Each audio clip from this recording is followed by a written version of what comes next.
Saya mula kena santau tahun 1997. Saya balik daripada Qiyamul kuliah subuh. Saya sampai dalam rumah dalam pukul 9 lebih kurang. Saya batuk. Dan bila batuk, darah, keluar darah. Jadi saya minta mangkuk besen dari isteri. Saya muntah keluar darah. Makin banyak pula darah tu. Ganti dengan baldi. Kemudian dah tengok dah tak boleh dah, pergi ke hospital. Doktor kata saya kena jangkitan virus. Tak ada sakit. Hanya silap makan ke persekitaran tak kena ke. Jadi saya muntah darah. Bila saya balik ke rumah, saya tak boleh pakai baju. Bila pakai tu rasa macam pisau tau. Pisau tu lukakan kita. Pedih baju. Oh, pakai baju pedih? Oh, tak boleh. Tak boleh pakai baju. Memang sakit sungguh. Jadi saya muntah, sakit semua. Tu bila saya tengok pintu tu. Tu pintu. Oi. Saya punya sofa, cushion rumah tu. Menghadap pintunya tu. Dan saya bila sakit, isteri saya letakkan saya sebab ramai nak ziarah. Letakkan tilam bujang dekat ruang tamu. Jadi setiap petang datang satu perempuan hitam, baju hitam, rambut hitam, semua muka hitam, duduk di muka pintu, ketawa tau. Ya Allah, dia ketawa. gila. Dia gila waktu maghrib. Astaghfirullahaladzim. Dia ngilai padan muka kau. Macam tu. Padan merasakan. 6 petang dia datang. Jadi saya tanya orang, seorang tak nampak. Oh, tak saya nampak. Saya seorang nampak. Ya Allah. Jadi 6 petang dia datang, dia marah saya. Kemudian ada sahabat saya daripada Jabatan Mufti, sama belajar dengan saya dulu. Dia belum kahwin masa itu. Dia kata, Kazim, tak apa, aku teman kau.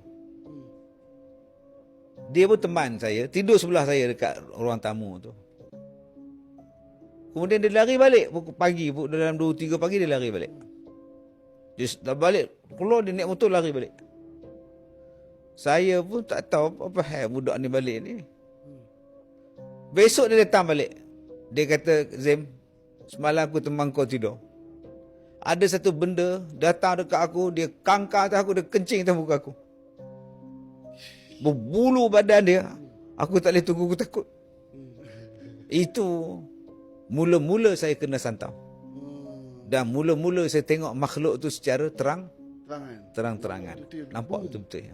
1997. 97. Saya baru 3 tahun tu. Dia rambut dia Rambut mengebang macam tu kat 5.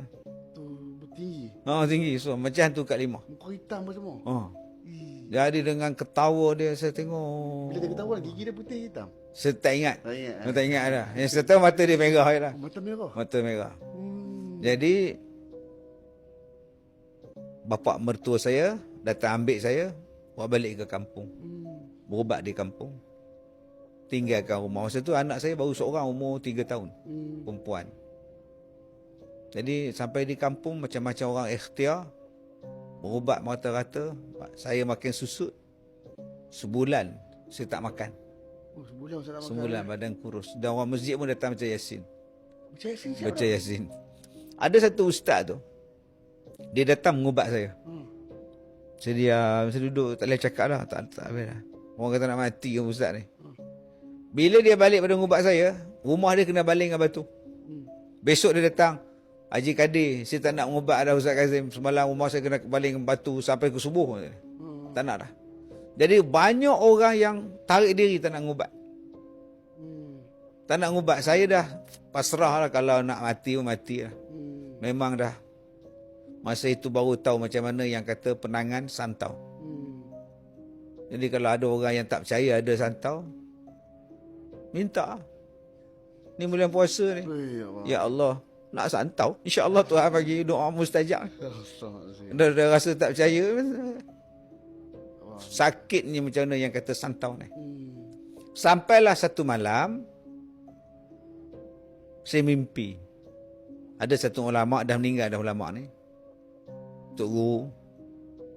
Dia kata, Kazim, kamu ni kena sihir, kena santau. InsyaAllah aku datang ni, aku nak tolong, mudah-mudahan Allah makbul. Besok cari bunga 7 jenis. Tu pasal kita tengok bidawara tadi ni. Oh. Kan? Saya pun ingat bunga-bunga tu 7 jenis. 7 jenis bunga. Kemudian dia kata, sekarang aku tunjukkan pada engkau siapa yang sihirkan kau. Dia ambil paku macam kayu, paku dat tu. Dia bualin dekat dinding satu gambar, 6 gambar. 5 lelaki, 1 perempuan. Inilah orang yang sihirkan kamu. Saya pun terjaga dalam 4.30. Saya kejut isteri saya. Masa tu dia tidur dengan sebelah saya dengan ayah mertua semua, tidur teman saya. Mama, tulis jap. Dia tulislah satu-satu bunga-bunga tu. Besok tolong cari bunga ni bagi mandi. Saya mandi pagi dalam pukul 8.30, pukul 9, pukul 11 saya dah boleh duduk. Oh. Dah boleh bangun, dah boleh duduk, sila duduk. Sebab mandi ada 7 bunga tu. Alhamdulillah.